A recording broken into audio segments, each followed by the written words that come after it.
Hi, I'm Selva Prabhakaran. In this one, we will look at the Boruta algorithm for feature selection. A very, very interesting algorithm. It got popular when it got released in the R programming language several years back actually. Now there is a Python implementation also. So first we will look at the logic step by step how it happens and then the code. Okay, so Boruta is a type of an algorithm where it selects all relevant features. Okay, suppose if you have a data set which has thousands of features and you are trying to predict a particular y variable, for each of these thousands of features, even if there is some sort of an evidence that a given feature is useful in predicting the y, Boruta will go ahead and predict it. It will not try to find the n best features, but by looking at each feature individually, if it is helpful or not. And by the way, it does not mean that it will select the top k features. That is, it will build a ML model with all the 1000 features and give you back the top k features. That is not what is happening. Even if, suppose, out of 1000 features, let's say all of these 1000 features are irrelevant. None of this is irrelevant. Okay, all of this is irrelevant. In such case, if all of these are random junk features, it will not select any of them. That's the beauty about Boruta.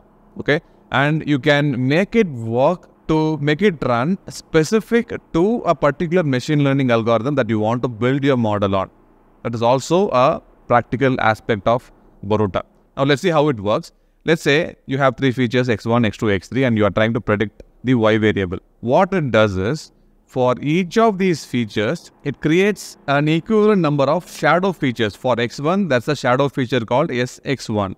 For x2, you have sx2, so as the case for x3.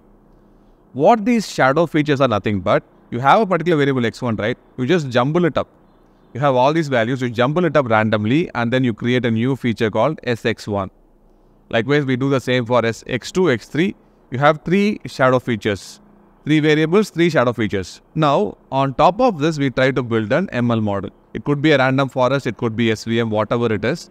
We build an ML model on top of this. And then we compute the feature importances like this. Now, we compare the importances of x1, x2, x3 compared to the shadow features. Now, look at this. x1 is having a higher importance compared to sx1. But x2 here, x2 is having a lower importance score compared to the shadow features. Now we know for almost sure that because we are having some amount of randomness here, right? It could be a fluke that the random numbers that got created could be having some sort of an impact over y. Okay, that is possible. But by looking at this feature importance, clearly x2 is no more important than sx2. Right? We will not include this, whereas these two features are good. Now, to address for the randomness, right, for fluke, for certain cases, the random numbers can still come out to be important compared to when we are building a random or a random forest or whatever ML model it is. Now, to account for that, we repeat this experiment n number of times. We keep on repeating it and see how many times x1 got selected, x2 got selected and x3 got selected. Let's suppose this is the count. x3 did not get selected any of these times. We had 20 trials. Out of the 20, x3 did not get selected. x1 got selected 19 out of 20 times. And x2 got selected 6 out of 20 times, right? Now, how do we decide? That is, how do we decide if a given variable is useful or not?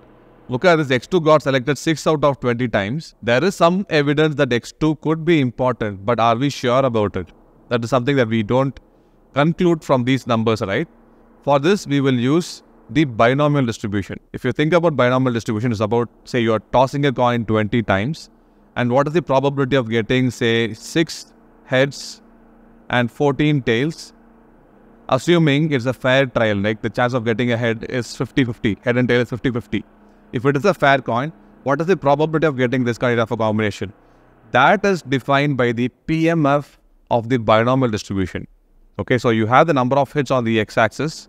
These are the different number of hits, right? Now, if you are getting a large number of hits, particular cutoff and above, right, this is something that you need to define.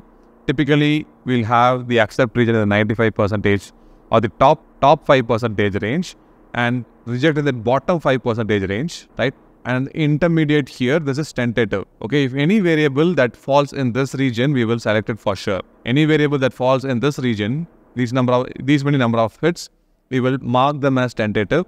So is the case for reject. So this is how Boruta works, and the algorithm itself from the Boruta package will clearly mark which is the accepted which is tentative and which is a reject clearly. So with that said, let's implement Boruta using Python. So we do it using pip install the Boruta package, the same name as it is present in the R programming language, right?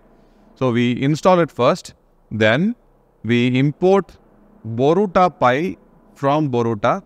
Here we are using a random forest regressor. It is your choice, whichever you want to use, NumPy. Then we create the dataset. Then we start doing the feature selection using Boruta. Here, I'm creating new variables called np.int, np.float, np.bool in order to avoid certain errors that can arise because of Boruta. So Boruta package uses these data types, np.int and float. Okay, so for the newer versions of NumPy that might not be available. So for it to make it compatible, we are creating that particular line. Now here we are defining the estimator. This estimator forest object we will use here as the estimator inside Boruta Py. Number of estimators, we are letting Boruta to decide that, and the maximum number of iterations. Then we fit the Boruta model. Then finally we derive what the accepted. So Boruta.support week. This will give you the accepted and the tentative variables. So that's how Boruta works, and this is how we implement it in Python.